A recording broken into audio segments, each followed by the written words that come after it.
આ તરફ ખેડા શહેરમાં જ્યાં સ્થળ ત્યાં જળની પરિસ્થિતિ છે। તો આકાશી નજારો ખેડાનો સામે આવ્યો છે। ખેડા 4 દિવસથી પાણીની અંદર છે। ન્યૂઝ 18 ગુજરાતી પર એક્સક્લુઝિવ આ આકાશી દ્રશ્ય જોઈ રહ્યા છો। ખેડા શહેરમાં શેઢી નદીના પાણી ફરી વળ્યા છે અને જળબંબાકારની જે સ્થિતિ થઈ છે તેનાથી લોકોના ઘરને નુકસાન પહોંચ્યું છે, ખેતીને નુકસાન પહોંચ્યું છે। ઘર વખરી પણ પાણીની અંદર જ જોવા મળી રહી છે।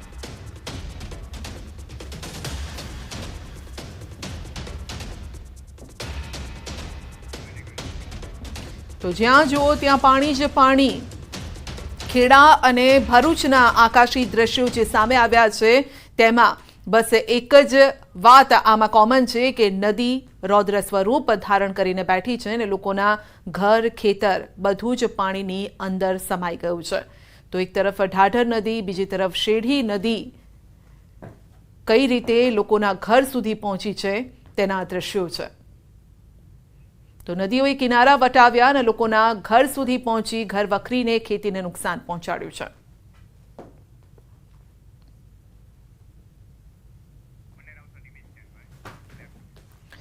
આ તરફ વડોદરામાં પૂર દરમિયાન chief fire officer Parth Brahmbhatt રહ્યા નિષ્ક્રિય। જી હા, તેવા આક્ષેપ લાગી રહ્યા છે। Incharge chief fire officer Parth બ્રહ્મભટ્ટે ધારાસભ્યોના પણ ફોન ન ઉઠાવ્યા। ચીફ ફાયર ઓફિસર ધારાસભ્ય યોગેશ પટેલ, મનીષા વકીલ અને ચૈતન્ય દેસાઈના ફોન ન ઉઠાવ્યા। અમુક સમયે ફોન પણ સ્વિચ ઓફ કરી દીધાનો આક્ષેપ લાગ્યો છે। તો તમામ ધારાસભ્યોએ મુખ્યમંત્રી અને ગૃહ રાજ્યમંત્રીને પાર્થ બ્રહ્મભટ્ટ સામે કાર્યવાહી કરવા માટે માંગ કરી છે, કારણ કે ખરેખર જ્યારે જરૂર હતી ત્યારે fire officer, chief fire officer હાજર જ ન હતા, કામે ન લાગ્યા, નિષ્ક્રિય રહ્યા। આ ફાયર ઓફિસર છે કઈ એની આજે અમે મુખ્યમંત્રીને રજૂઆત કરેલી। મારી એકલાની નહીં, મનીષાબેને બી એને ફોન કરતી હતી તો બી એને ફોન નથી લીધા। એ રીતે ચૈતન્ય દેસાઈએ દેકોટાના ધારાસભ્યએ બી ફોન કરેલા, એના બી ફોન એને નથી લીધા।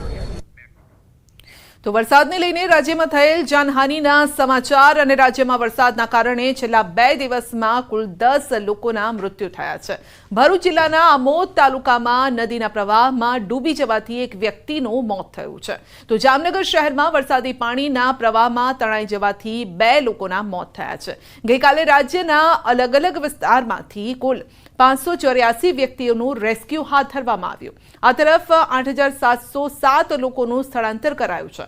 તો હાલ રાજ્યમાં કુલ 17 એનડીઆરએફની ટીમ, 27 એસડીઆરએફની ટીમ તેમજ આર્મીની 9 ટીમો તૈનાત કરાયેલી છે અને સતત તેઓ કામે લાગેલી છે।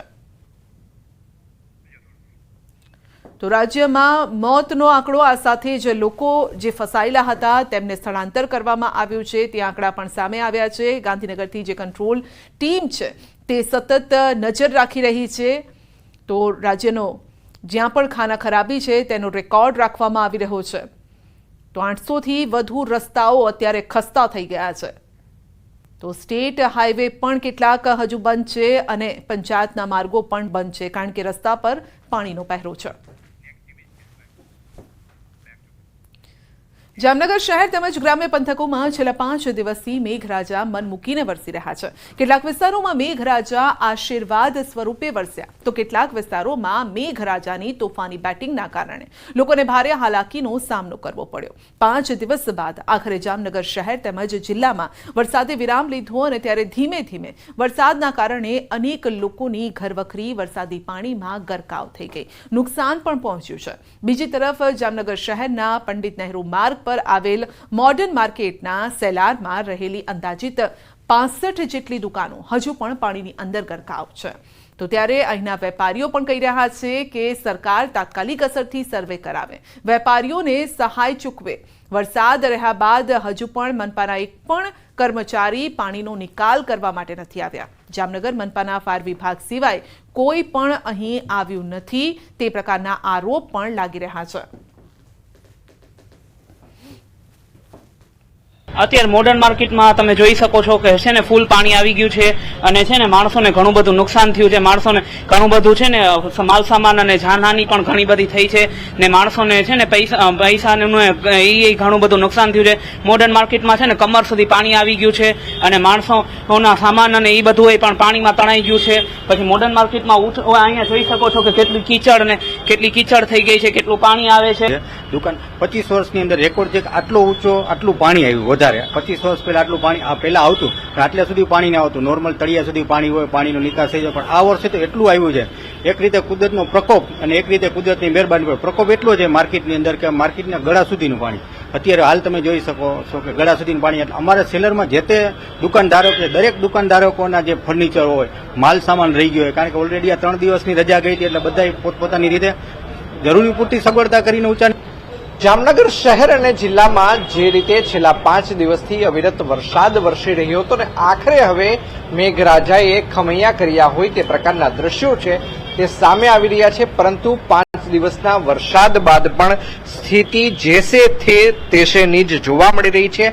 હાલ અત્યારે આપ જે દ્રશ્યો જે જોઈ રહ્યા છો આ દ્રશ્યો છે જામનગરના પંડિત નહેરુ માર્ગ પર આવેલી આ જે મોડર્ન માર્કેટ છે. આ મોડર્ન માર્કેટના દ્રશ્યો છે જે હું આપને બતાવી રહ્યો છું.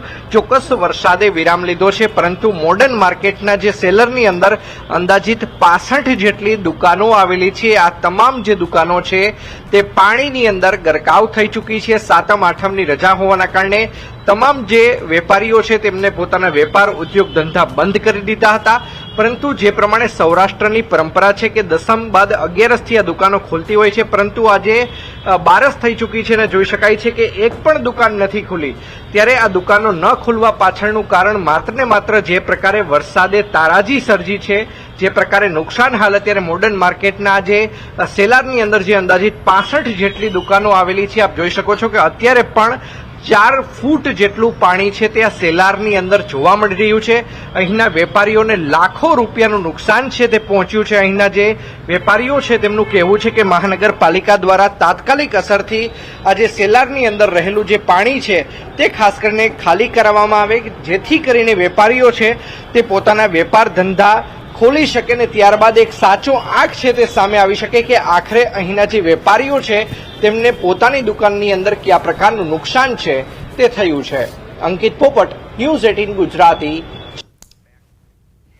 બુલેટિનમાં આગળ વધીશું. રોકાઈ રહ્યા છે નાનકડા બ્રેક માટે.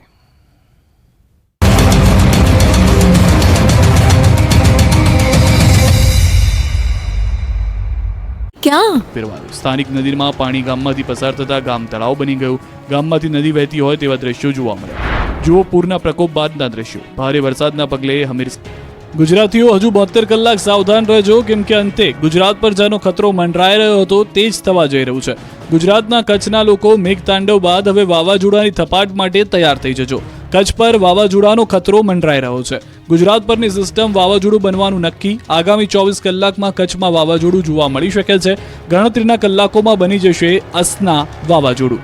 3 દિવસ સુધી દરિયો ધારણ કરશે રૌદ્રરૂપ. હવામાને આ અંગે આગાહી કરી છે કે ગુજરાતના દરિયાકાંઠે વાવાઝોડું સર્જાશે. આગામી 24 કલાકમાં દરિયામાં બની જશે વાવાઝોડું.